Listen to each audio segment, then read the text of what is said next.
Hello and welcome back to my channel. बहुत दिनों से मैंने कोई स्टडी ब्लॉग नहीं बनाया, कोई इन्फॉर्मेशन अपने बारे में नहीं दी। हालांकि रिज़ल्ट के आने के बाद मैंने सोचा था कि मैं ब्लॉग बनाऊंगी, कहाँ मैंने कोचिंग लिया ये बताऊंगी, पर ऐसा नहीं हो पाया। ये जो व्यू है मेरे इस फ्लैट का लास्ट व्यू है, इसलिए मैंने इसे कैप्चर किया सुबह उठते ही मैंने, क्योंकि अब मुझे रूम शिफ्ट करना था। और सुबह सुबह मैंने अपना ब्रेकफास्ट में एग बॉयल किया, क्योंकि बहुत दिनों से एग रखा हुआ था, तो मैंने सोचा इसे बना लिया जाए। क्योंकि एग रखे रखे ख़राब ही हो रहा था और मुझे रूम शिफ्ट करना था, तो मैं अपने सारे मटेरियल को ख़त्म कर रही थी। उसके बाद मेरी मम्मी एंड पापा जी आए थे मुझे लेने के लिए, क्योंकि आज मुझे अपना जो है बहुत सारा फ्लैट का विज़िट करना था। क्योंकि बहुत ही जल्दबाजी में मुझे जो है अपना फ्लैट शिफ्ट करना पड़ा, क्योंकि कुछ टेंशन वहाँ पे ऐसा क्रिएट हो गया था। इस वजह से मैंने सोचा कि नहीं, अब बहुत मतलब ज़्यादा ही हो गया था, तो मैंने सोचा कि नहीं, अब तो जो है फ्लैट को चेंज ही कर लेते हैं।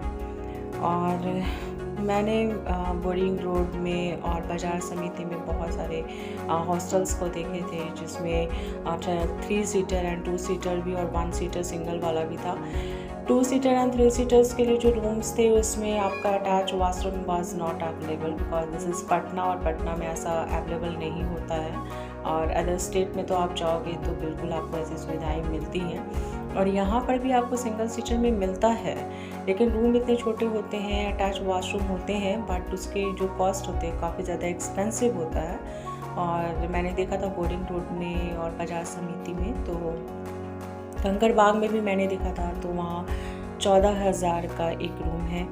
13,000 कहने पे बहुत ज़्यादा आप बोलोगे कि तो 13,000 में आपको मिलेगा रूम, जिसमें से आपको एक कंजस्टेड रूम मिल जाएगा। मतलब कंजस्टेड मतलब छोटा सा room, attach washroom and food उसमें इंक्लूडिंग होता है। तो I thought it was too expensive for me, and मैंने उसे, वो प्रायोरिटी में था ही नहीं, इसलिए मैंने फ्लैट ही लिया था पहले भी। एंड देन बहुत जगह ढूंढने के बाद कहीं कुछ मिल ही नहीं रहा था, क्योंकि आप 1 BHK का भी एक रूम लेते हो तो इट इज़ सो एक्सपेंसिव। मतलब 5,000 आप ले लो 1 BHK में, जिसमें से आपको किचन और वॉशरूम अटैच मिल जाता है, पर किचन उतना अच्छा नहीं आपको मिलेगा जो आप चाहते हो, एंड एक बालकोनी हो जहाँ कपड़ा आप डाल सको, ये उतना अच्छा नहीं मिलता। अगर आप एक्सटीरियर एरिया में लेते हो तो मिल ही जाता है, बट आप बोरिंग रोड में सोचोगे तो it is not possible. And in Kankarbagh कहीं कहीं रेयर ही आपको ऐसा है जो मिल सकता है। सो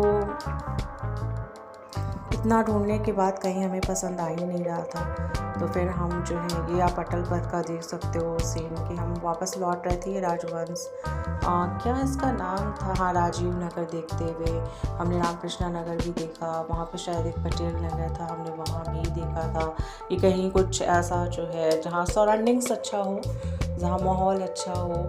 क्योंकि अगर आपको सराउंडिंग्स में अगर अच्छा माहौल नहीं मिलता है तो it is very difficult to study in that condition. क्योंकि मैं जहाँ पहले रह रही थी फ्लैट में, तो वहाँ पे जब मैंने रूम लिया था तो वहाँ ये जो भी बात नहीं बोला गया था कि आफ्टर 2 और 3 मंथ्स ही हम ऊपर में कंस्ट्रक्शंस वर्क कराएंगे। एंड जब मैं वहाँ रहने लगी थी, मेरा प्री का एग्ज़ाम था BPSC 70 का। इट वाज सो, मतलब बहुत ज़्यादा डिफ़िकल्टी लेवल थी पढ़ने में, stress level and anxiety was too high, क्योंकि बिल्कुल भी वहाँ पढ़ाई नहीं हो पा रही थी कंस्ट्रक्शन वर्क की वजह से। ऊपर में ऐसे लगता था जैसे 20 किलो का सर पे कोई कुछ सामान हैवी जो है वो फेंक दिया गया है। एंड मेरी ही बालकोनी के नीचे में जो था मज़दूर लोग का गिट्टी, बालू, सीमेंट एंड एवरीथिंग को ऊपर ढोना ले जाना, तो वो सब चीज़ मतलब ऐसा लगता था जैसे कि माइग्रेन बहुत ज़्यादा मेरा सीवियर भी हो गया था।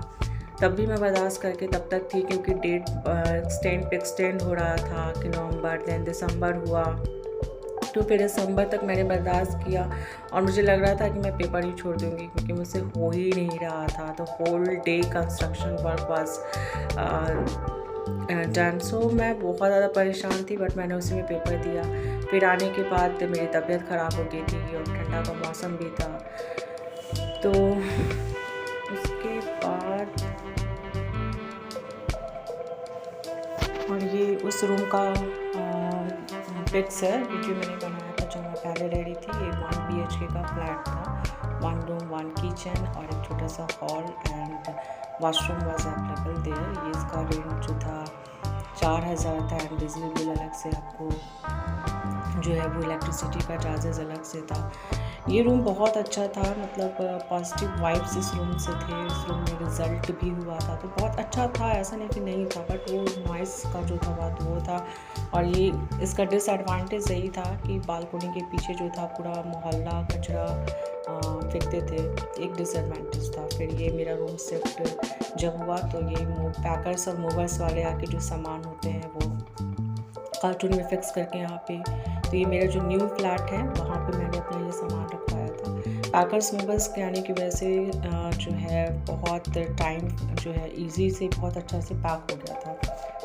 ये सारा सामान मेरा पैकर्स और मूवर्स के द्वारा 5 से 6 कार्टून्स में पैक होकर आया था और जितने सामान थे वो लोड होकर आए थे। और ये खाली होने के बाद जिस व्हीकल से आया था ये, उसके बाद हमें भूख लगी थी और हमें एक नॉर्मल वेज थाली दोपहर के लिए खाना था।